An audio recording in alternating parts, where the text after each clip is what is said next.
शांति। ओम शांति। आज की तारीख है 25 फरवरी 2023। साकार महावाक्य।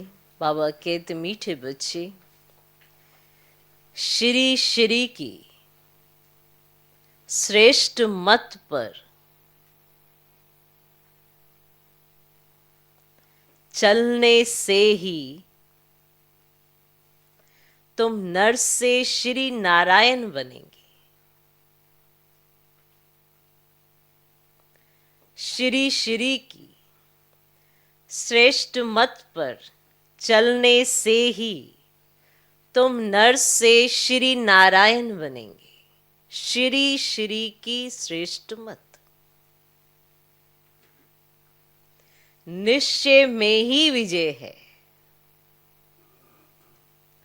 निश्चय में ही विजय है। श्री श्री की श्रेष्ठ मत। इस समय हमें मनुष्य मत का भी पता है और श्री श्री माना परम पिता परमात्मा की मत का भी पता है। चॉइस सिर्फ आपकी है, किस पे चलना है। निश्चय में जीत है। अब ये निश्चय रखना भी आपका कर्म है, बाप का नहीं है, भगवान का कर्म नहीं है। नहीं, निश्चय रखवाना, निश्चय रखना हम आत्माओं का कर्म है। और श्री श्री ने अपनी श्रेष्ठ मत दी है। उसकी श्रेष्ठ मत पर चलने से हम नर से श्री नारायण बनेंगे। तो फिर ये श्री जो है वो आपके नाम के आगे लगेगा। अगर हम श्री श्री की श्रेष्ठ मत पर चले तो सबको पता है बाबा ने क्या कहा है, बाबा क्या कहता है, पता है ना।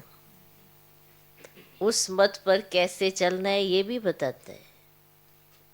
चलना ना चलना आपका कर्म है, पर समझानी देना बाप अपना कर्म करता है। पर समझना ना समझना हमारा कर्म।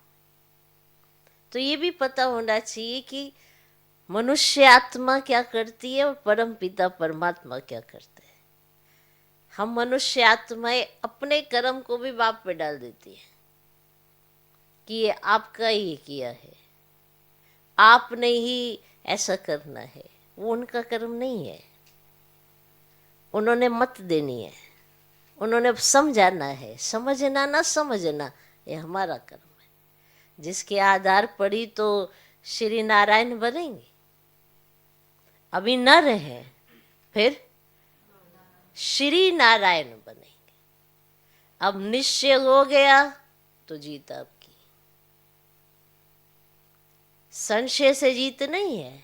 अगर इतना सा भी संशय आया तो जीत नहीं हो सकती है। निश्चय है तो जीत है। बाबा कहते मीठे बच्चे, श्री श्री की श्रेष्ठ मत पर चलने से ही तुम नर से श्री नारायण बनेंगे। निश्चय में ही विजय है। आज का प्रश्न, ईश्वर की डायरेक्ट रचना में कौन सी विशेषता अवश्य होनी चाहिए? अभी हम डायरेक्ट परम पिता परमात्मा की डायरेक्ट रचना है। इस समय हम इनडायरेक्ट नहीं ले रहे, डायरेक्ट ले रहे हैं। तो ईश्वर की डायरेक्ट रचना में कौन सी विशेषता अवश्य होनी चाहिए? आप डायरेक्ट रचना है तो वो एक विशेषता आप में अवश्य होनी चाहिए जो आपको बाकी सब रचना में ना दिखाई दे।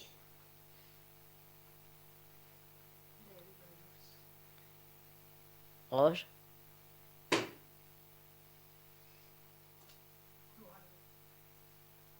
डायरेक्ट रचना में एक विशेषता ये वाली जरूर होनी चाहिए। सबसे पहले तो समझना है कि मैं डायरेक्ट रचना हूं।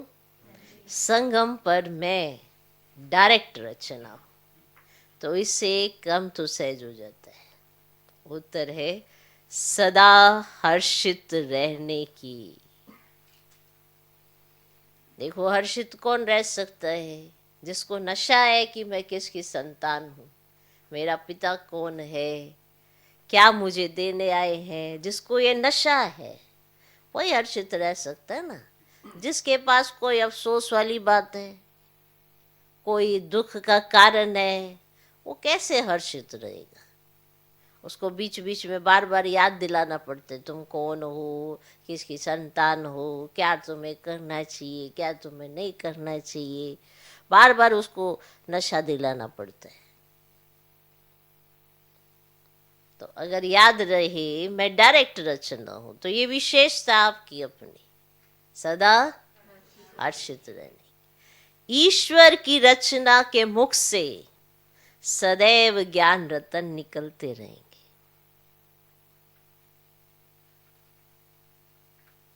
ईश्वर की रचना के मुख से सदैव ज्ञान रतन निकलते रहे। चलन बड़ी रॉयल चाहिए, चलन बड़ी रॉयल चाहिए।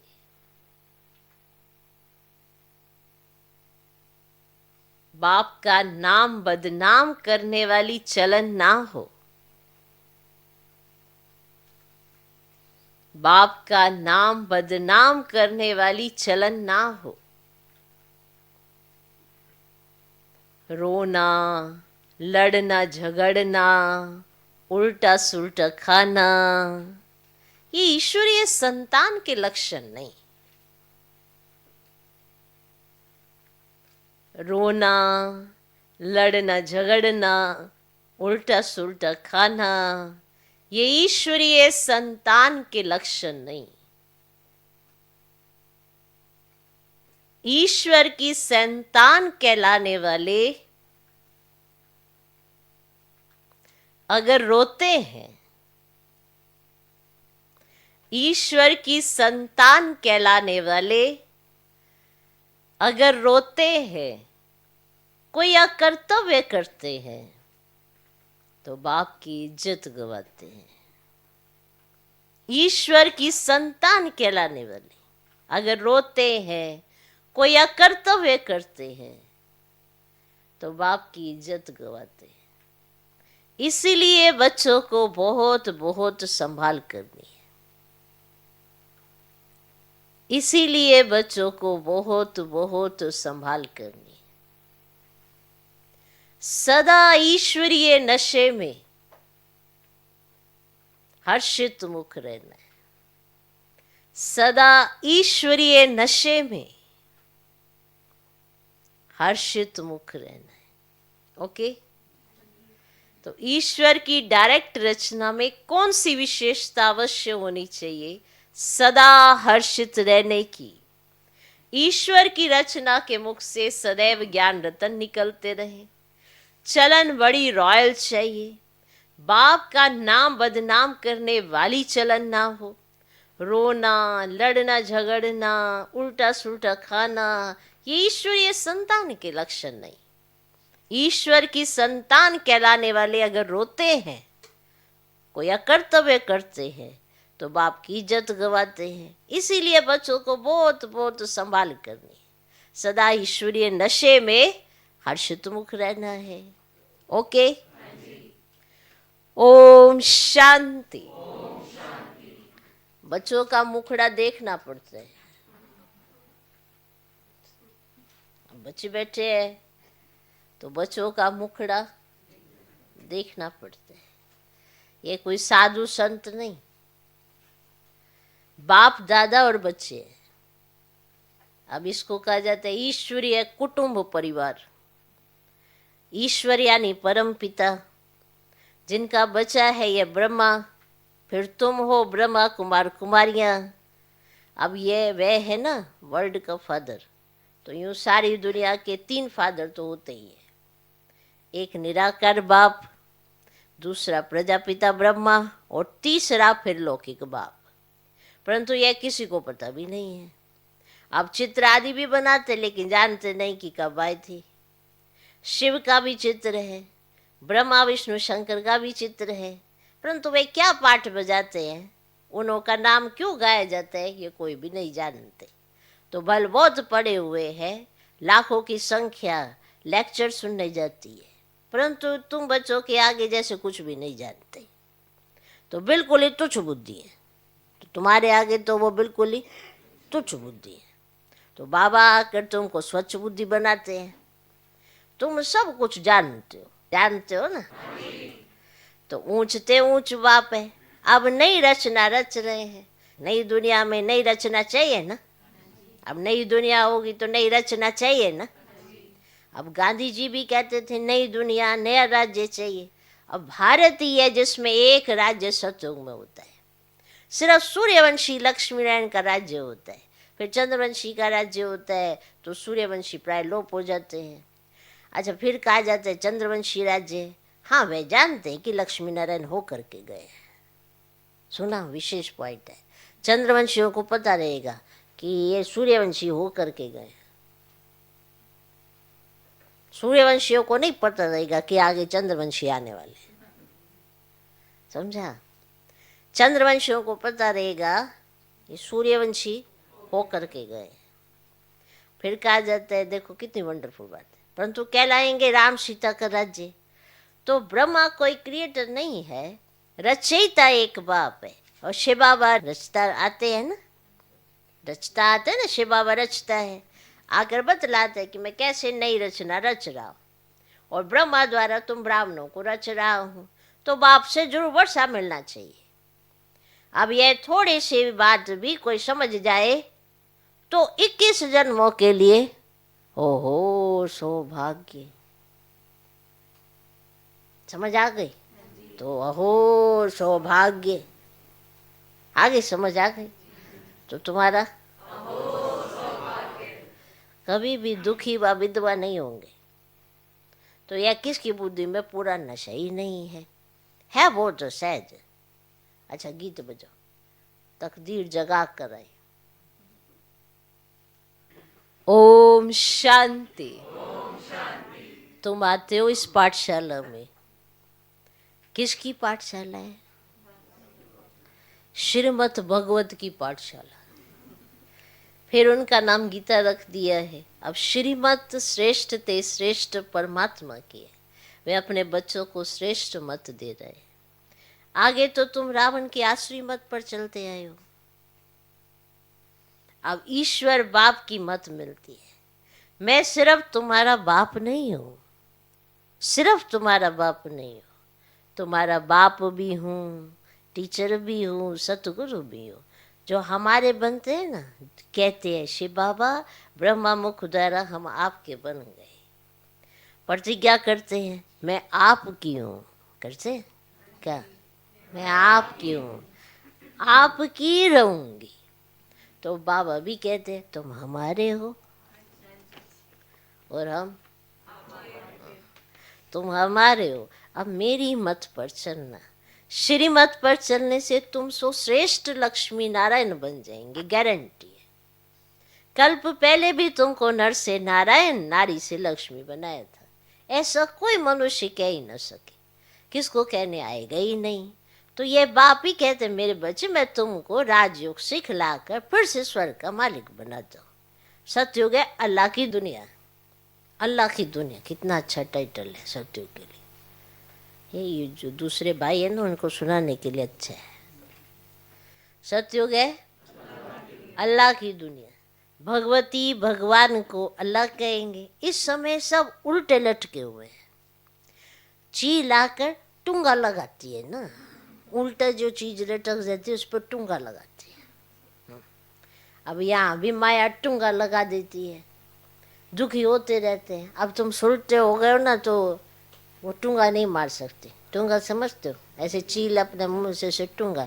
तुम पहले उल्टे लटके थे तो माया चील आके तुमको टूंगे मारती रहती थी, अब नहीं मार सकती क्योंकि अब तुम सुलटे हो गए हो। ऐसे दिख रहे सुलटे दिख रहे, उल्टे दिखे थे।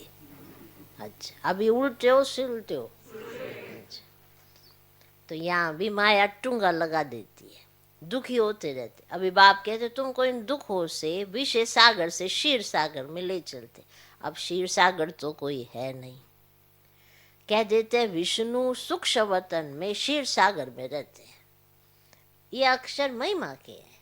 अब मैं ज्ञान सागर तुम बच्चों को स्वर्ग का मालिक बनाता हूँ। तुम काम चिता पर बैठने से जल कर काले बन जाते हो, मैं आकर तुम पर ज्ञान वर्षा करता हूँ जिससे तुम गोरे बन जाते हो। अब शास्त्रों में ये अक्षर है। सगर राजा के बच्चे जल मरे थे, बातें तो बहुत बना दी हैं। अभी बाप कहते ये सब बातें बुद्धि से निकालो, अब मेरी सुनो। संशय बुद्धि विनश्यन्ति, अब मुझ पर निश्चय रखो तो निश्चय बुद्धि विजयंती, और विजय माला के दाने बन जाएंगे और माला का राज भी समझाए। जो अच्छी सर्विस करते हैं उनकी माला विजय माला बनती है। तो सबसे अच्छी सर्विस करने वाले दाने रुद्र माला में आगे जाते हैं, फिर विष्णु की माला में आगे जाएंगे। नंबर वार है 108, फिर 16,000 की भी माला ऐड करो। ऐसे नहीं सतयुग त्रेता में सिर्फ 108 ही प्रिंस प्रिंसेज होंगे। वृद्धि होते माला बढ़ती जाती है, और प्रजा की वृद्धि होगी तो जरूर प्रिंस प्रिंसेज की भी वृद्धि होगी। तो बाप कहते कुछ भी नहीं समझो तो पूछो, अगर कुछ ना समझ में आए तो क्या करो, पूछो। हे मेरे लाडले बच्चे, मुझे जानने से ना तुम सृष्टि झाड़ को जान जाएंगे। तो ये झाड़ कब पुराना नहीं होता है, भक्ति मार्ग कब शुरू होता है ये तुम जानते हो। अब ये है कल्प वृक्ष, और नीचे कामधेनु बैठी है, जरूर उनका बाप भी होगा। तो अभी तुम भी कल्प वृक्ष के तले में बैठे हो, दिख रहा है क्या? और खुद बैठे दिख रहे हो, तला दिखा। फिर तुम्हारा नया झाड़ शुरू हो जाएगा, और प्रजा तो लाखों के अंदाज में बन गई और बनती जाएगी। बाकी राजा बनना यह जरा मुश्किल है। इसमें भी साधारण गरीब उठते हैं, और बाबा कहते गरीब निवाज में हूँ, तो दान भी गरीब को किया जाता है। अहिल्याएं, कुब्जाएं, पापात्माएं जो है, ऐसे ऐसे को मैं आकर वरदान देता हूँ। तुम एकदम सन्यासियों को भी बैठ ज्ञान देंगे, तो ब्राह्मण बनने बगैर देवता कोई भी बन ना सके। तो जो देवता वर्ण के थे वे ब्राह्मण वर्ण में आए, तब फिर देवता वर्ण में जा सके। तो माता पिता हम बालक तेरे, तो गाते तो सब है ना, परंतु अब तुम प्रैक्टिकल में हो। नहीं है ब्राह्मणों की नई रचना। तो ऊंचते ऊंच चोटी ब्राह्मण, ऊंचते ऊंच भगवान, फिर ईश्वरीय संप्रदाय। तो तुमको इतना नशा रहना चाहिए, रहना चाहिए। हम ईश्वर के पोत्रे पोत्रियां, प्रजापिता के बच्चे हैं। अब ईश्वर के बच्चे तो सदैव हर्षित रहने चाहिए, रहना चाहिए ना। ईश्वर के बच्चे हो तो सदैव हर्षित रहने चाहिए, कभी रोना नहीं चाहिए। अब यहाँ बहुत ब्रह्मा कुमार कुमारियां कहलाते भी रोते हैं। तो अब ईश्वर के बच्चे तो सदैव हर्षित होने चाहिए, कभी रोना नहीं चाहिए। अब यहाँ बहुत ब्रह्मा कुमार कुमारियां कहलाने वाले भी रोते हैं, खास कुमारियां। पुरुष रोते नहीं है। अब यहाँ बहुत ब्रह्मा कुमार कुमारियां कहलाने वाले भी रोते, खास कुमारियां। पुरुष रोते नहीं है, तो रोने वाले नाम बदनाम कर देते हैं। वे माया के मुरीद देखने में आते हैं। आंख में आंसू आया, दुख का आंसू है, तो माया के मुरीद तो हो ही ना। बाप के तो नहीं हो। अब बाप के होंगे सदा प्रफुल्लित रहेंगे, खुश रहेंगे। अब माया के हो, फिर कहते हैं ना कि नहीं आप समझे नहीं। अरे माया के मुरीद हो गए हो, समझना क्या है? तुमको दुख के आंसू आ रहे हैं, दुखी हो गए ना, तो माया के मुरीद कहेंगे। और शिव बाबा के मुरीद नहीं देखने में आते। बाबा अंदर में समझते हैं, परंतु बाहर से थोड़े ही दिखाएंगे, नहीं तो और ही गिर पड़े। अगर बाबा ऐसे उस समय जब कोई रो रहा हो, देखो माया का मुरीद बैठा, तो क्या हालत हो जाए उसकी। तो फिर तो वो और ही गिर जाए। इसलिए बाबा नहीं कहते। बाबा कहते अपनी संभाल करो। सतगुरु की निंदा कराने वाला कभी छोड़ नहीं पाएगा। वे समझ ले वे हम राजगद्दी कभी नहीं पाएंगे। तुम्हें तो सदैव हर्षित रहना चाहिए। जब तुम यहाँ हर्षित रहेंगे तब 21 जन्म हर्षित रहेंगे। अगर संगम पर हर्षित रहना नहीं आया तो 21 जन्म कैसे हर्षित रहेंगे? बताओ बताओ। संगम तो प्रैक्टिकल है ना, सतयुग का दर्पण है संगम युग। अभी तो आपको प्रत्यक्ष सब कुछ याद है, सब कुछ दिखाई पड़ रहा है, तो संगम पर देखो आपका चित्र कैसा है, तो सतयुग दिखाई पड़ेगा ना। अब सतयुग में ऑटोमेटिक थोड़ा वहाँ प्रफुल्लित रहेंगे और पहुंच जाएंगे वहाँ तो आगे आगे वही पहुंचेंगे ना। तो जो संगम पर खुश रहते, जिनको ये याद रहते हम कौन है, ईश्वरीय संतान है। भाषण करना कोई बड़ी बात नहीं, वे तो बहुत सहज है। श्री कृष्ण जैसा बनना है, श्री कृष्ण जैसा बनना है तो अभी सदा हर्षित मुख रहो और मुख से रतन निकलते रहे। मुझ आत्मा को परम पिता परमात्मा का धन मिला है, जो मुझ आत्मा में धारण होता है सो मैं अपने मुख से दान करता जाता हूँ। तो जैसे बाबा शरीर का लोन ले दान करते रहते, ऐसी अवस्था चाहिए। बाबा बाहर से भल प्यार देते हैं, परंतु देखते हैं इनकी चलन बदनामी करने वाली है, तो दिल में रहता है ये ठोर नहीं पा सकेंगे। बाबा को उलाने भी मिलते हैं, ईश्वरीय संतान, फिर रोते क्यों? आबरू तो यहाँ ईश्वर की जाएगी ना, कि एक मुख से कहते हम ईश्वरीय संतान है और उसी मुख से रो रहे हैं, तो आबरू किसकी जाएगी? आबरू तो ईश्वर की जाएगी ना। रोते हैं, झगड़ते हैं, उल्टा सुल्टा खाते हैं। देवताएं रोते तो भी और बात, ये तो डायरेक्ट ईश्वर की संतान रोते हैं। देवताएं रोते तो और भी बात थी कि वहां पे तो ईश्वर नहीं है ना, शायद इसलिए रो रहे हैं। और ये ईश्वर की संतान होकर रोते हैं, तो क्या गति होगी? ऐसा अकर्तव्य कार्य नहीं होना चाहिए जो बाप की आबरू गवा। हर बात में संभाल चाहिए। तुमको ईश्वर पढ़ाते हैं। इस समय तो जितने मनुष्य उतनी मतें हैं, एक ना मिले दूसरे से।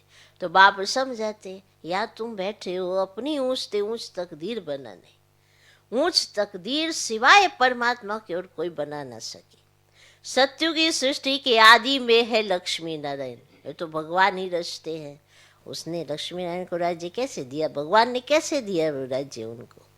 यथा राजा रानी तथा प्रजा कैसे हुई, ये कोई नहीं जानते। तो बाबा समझाते हैं, कल्प के संगम युग पर ही मैं आकर लक्ष्मी नारायण का राज्य स्थापन करता हूँ। तो बाबा कहते तुमको राज तिलक दे रहा हूँ, मैं स्वर्ग का रचयिता, तुमको राज तिलक नहीं दूंगा तो कौन देगा?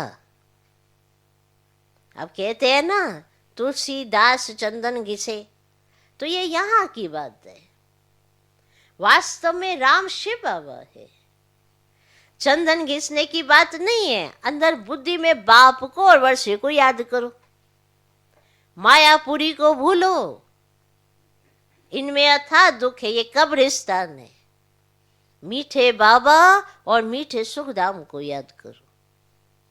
ये दुनिया तो खत्म होनी है, और विदेशों में तो बॉम्ब शादी गिराएंगे तो सब मकान गिर जाएंगे, सबको मरना है।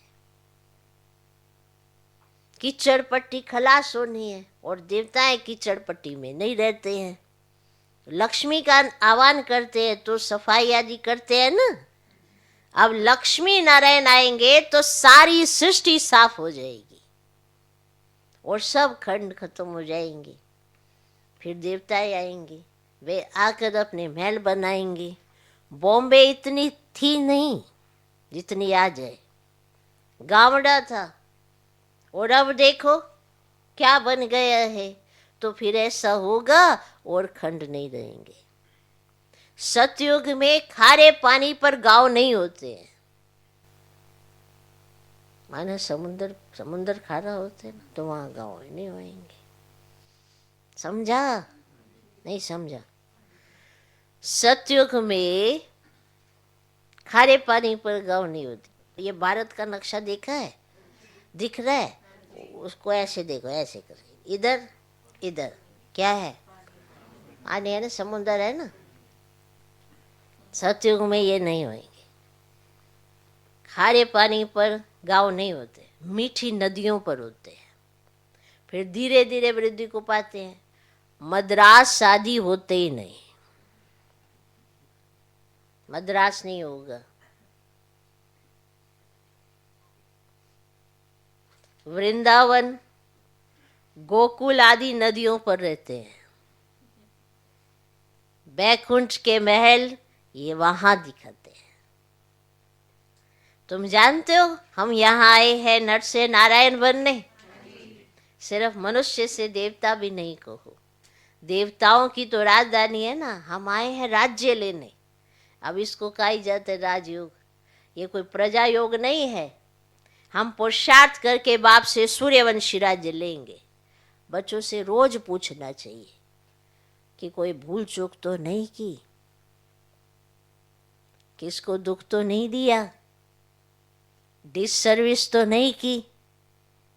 थोड़ी सर्विस में थक नहीं जाना चाहिए। पूछना चाहिए सारा दिन क्या किया। झूठ बोलेंगे तो गिर पड़ेंगे। शिव बाबा से कुछ छिप ना सके। अभी डायरेक्ट हो ना ईश्वरीय संतान, अभी तो शिव बाबा से कुछ छिप ना सके। ऐसा मत समझना कौन देखता है। शिव बाबा तो झट जान जाएगा। मुफ्त अपनी सत्यानाश करेंगे। सच बताना चाहिए, तब ही सतयुग में नाच करते रहेंगे। सच तो बिठो नाच। तो संगम पर सच्चे और साफ रहेंगे तो सतयुग में रास करेंगे। खुशी में बहुत हर्षित मुख रहना चाहिए। देखो स्त्री पुरुष है, एक के सौभाग्य में स्वर्ग की बादशाही हो और दूसरे के भाग्य में नहीं भी हो सकती है। कोई का सौभाग्य है जो दोनों हथियाला बांधते, हम ज्ञान चिता पर बैठ इकट्ठे जाएंगे। तुम बच्चे जगदम्बा माँ की बायोग्राफी को जानते हो? जानते हो? और कोई 84 जन्म मानेंगे ही नहीं। उनको भुजाएं बहुत दे दी हैं तो मनुष्य समझेंगे यह तो देवता है, जन्म मरण रहित है। अरे चित्र तो मनुष्य का है ना, इतनी बाहें तो होती ही नहीं। और विष्णु को भी 4 भुजाएं दिखाते हैं प्रवृत्ति को सिद्ध करने के लिए। अब यहाँ तो 2 भुजाएं ही होती है, यहाँ तो 2 भुजाएं दी हैं। और मनुष्यों ने फिर नारायण को 4 भुजा और लक्ष्मी को 2 भुजाएं दी हैं। कहाँ फिर लक्ष्मी को 4 भुजाएं दी है? नारायण को सांवरा, लक्ष्मी को गोरा बना दिए। कारण का कुछ भी पता ही नहीं पड़ता, ये क्यों गोरी, ये क्यों सांवरा।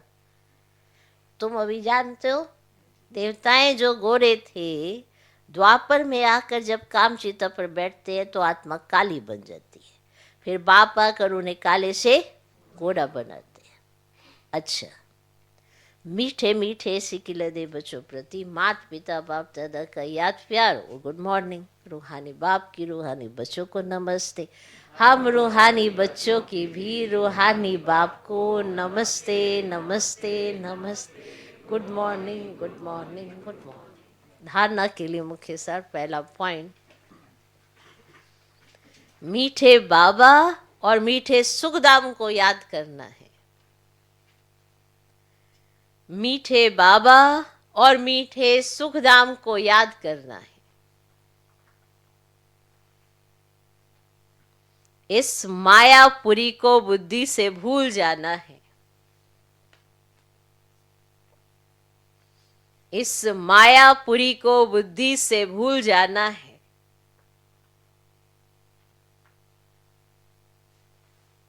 दूसरा पॉइंट,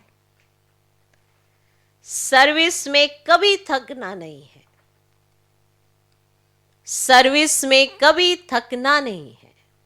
ये थकावट पहले मन में आती है, याद रखना। तब तन जो थका हुआ है वो महसूस होने लगता है। पहले मन थकेगा, फिर तन थकेगा। अगर मन खुश है, उमंग उत्साह है, फिर तन की थकावट दिखाई नहीं देती है। लेकिन अगर उमंग उत्साह ही कम है तो सुबह उठने में, खाने में, मैं तो खाना खाते खाते थक गया, मैं तो बैठे बैठे थक गया, मैं तो बात करते करते थक गया। वरना इतनी थकावट है ना, मन इतना भारी है, उसमें इतने व्यर्थ संकल्प हैं कि वो कुछ भी करेगा तो उसे लग गया मैं थक गया। ये उसकी थकावट। अब शरीर अगर ठीक नहीं होता है तो देखो ऐसे मरीज कैसे कैसे चलता है ऐसे। लेकिन अगर उमंग उत्साह अच्छा है तो भले शरीर को कुछ होता हो, उसमें नशा ही बड़ा, ऐसा लगेगा उड़ रहा है। तो ये जो लाइट माइट शब्द है ना, ये प्रैक्टिकल यूज करने के। लाइटपन माना जैसे और ऊपर से कोई लाइटें नहीं आनी है, ऐसे आप चल रहे हो तो ऊपर से लाइटें गिर रही हैं, ऐसे बिजली गिर जाए तो शरीर तो ऐसे ही जल जाए। तो वो कौन सी लाइट, वो हल्कापन, वो लाइटनेस, वो माना जो संकल्पों का भारीपन है ना, जो हमारी स्थिति को बिगाड़ देता है, वो नहीं होगा उस आत्मा के पास। तो वो हल्की होगी तो तन भी हल्का होगा। भले शरीर में आप सोचते हो अरे कोई जितना मोटा है उतना भारीपन होता है, बात वो नहीं है। उमंग उत्साह अगर कम है तो भले वो कैसा भी है वो थका रहेगा। तो सर्विस में कभी थकना नहीं है। और ये थकावट शब्द अपने आप को ना देना ही नहीं चाहिए। तो सर्विस भी थकी थकी सी, ऐसे कभी करेंगे कभी नहीं करेंगे, मैं क्या क्या करूं, मैं ये भी करूं, वो ऐसे ऐसे थॉट प्रोसेस करने लगेंगे उसके अंदर। और फिर उसका क्या हाल होगा, वो वैसी थकी थकी सी आत्मा। तो सर्विस में कभी थकना नहीं। ये तो चार्जिंग का समय है। सर्विस करके तो हम चार्ज होते हैं। जो ऐसा सोचती है ना आत्मा, वही ऐसा पाती है। तो सर्विस में कभी थकना नहीं है। विजय माला में आने के लिए अथक हो सर्विस करनी है। विजय माला में आने के लिए अथक हो सर्विस करनी है। शिव बाबा से सच्चा रहना है, शिव बाबा से सच्चा रहना है। कई कहते हैं शिव बाबा तो सब जानते हैं, मेरे को बताने की क्या जरूरत है। ये तो चांस मिला है डायरेक्ट बताने का। नहीं बताना तो कोई बात नहीं, उनको तो पता है तुम्हारी अवस्था सही नहीं है, तभी तुम्हें ऐसे ऐसे ख्यालात आते हैं। अवस्था सही हो तो अच्छे अच्छे ख्यालात आएंगे, अवस्था बिगड़ी है तो यही सोचो अरे शिव बाबा देख तो रहे हैं ना, उनको पता तो है ही है। फिर भक्ति मार के भक्तों जैसे ख्यालात आएंगे। वरना अभी तो डायरेक्ट सौदा करने के आने चाहिए। तो शिव बाबा से सच्चा रहना है, कोई भूल चूक नहीं करनी है, किसी को दुख नहीं देना है। आज का वरदान, एक के पाठ द्वारा निराकार आकार को साकार में अनुभव करने वाले वरदानी मूर्त भव। एक के पाठ द्वारा निराकार आकार को साकार में अनुभव करने वाले वरदानी मूर्त भव। एक के पाठ द्वारा निराकार आकार को साकार में अनुभव करने वाले वरदानी मूर्त भव। सिर्फ एक का पाठ पक्का करके वरदाता को राजी कर लो तो अमृत वेले से रात तक हर दिनचर्या के क्रम में वरदानों से पलते चलते उड़ते रहेंगे। वह एक का पाठ है, एक बल, एक भरोसा, एक मत, एक रस, एकता और एकांत प्रिय। यह एक शब्द ही बाप को प्रिय है। जो इस एक का पाठ पक्का कर लेते हैं उन्हें कभी मुश्किल का अनुभव नहीं होता। ऐसी वरदानी आत्मा को विशेष वरदान प्राप्त होता है, इसलिए वह निराकार आकार को जैसे साकार अनुभव करते हैं। आज का स्लोगन, किसी से किनारा करके अपनी अवस्था बनाने के बजाय सर्व का सहारा बनो। किसी से किनारा करके अपनी अवस्था बनाने के बजाय सर्व का सहारा बनो। कई बार हमारा अपना स्वभाव संस्कार ऐसा होता है कि हम किसी के साथ एडजस्ट नहीं हो सकते हैं, तो हम धीरे धीरे एक को, दो को, तीसरे को ऐसे किनारा करते जाते हैं। हमें लगता है कि नहीं, इनकी हमारे साथ ना अच्छी ट्यूनिंग नहीं है या हमारी बनती नहीं है, तो इसे किनारे कर दो। फिर दूसरा आता है, फिर इसे किनारे। पर हम ये नहीं समझ पा रहे, हम ये जो किनारे कर रहे हैं, हम किनारे हो रहे हैं। हमारे पास कोई किनारा नहीं बचेगा, क्योंकि बाप ने हमको जो ये परिवार दिया है वो एक साथ रहने के लिए, माना एक संग में रहने के लिए दिया है। ये नहीं कि हम सबके बीच में रहते हैं तो सबके बीच में सबके जैसे हो जाएं, लेकिन हमें एडजस्ट करना आना चाहिए। दूसरों के स्वभाव संस्कार के साथ अपने आप को एडजस्ट करने वाली आत्मा दूसरों का सहारा बनती है।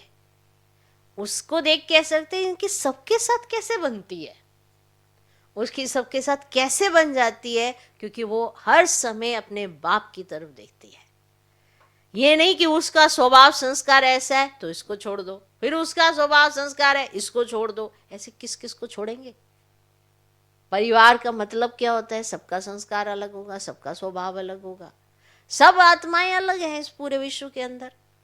पर हमें तो सबका सहारा बनना है ना, हमें तो सबके साथ लेकर सबको एक बाप का बनाना है ना।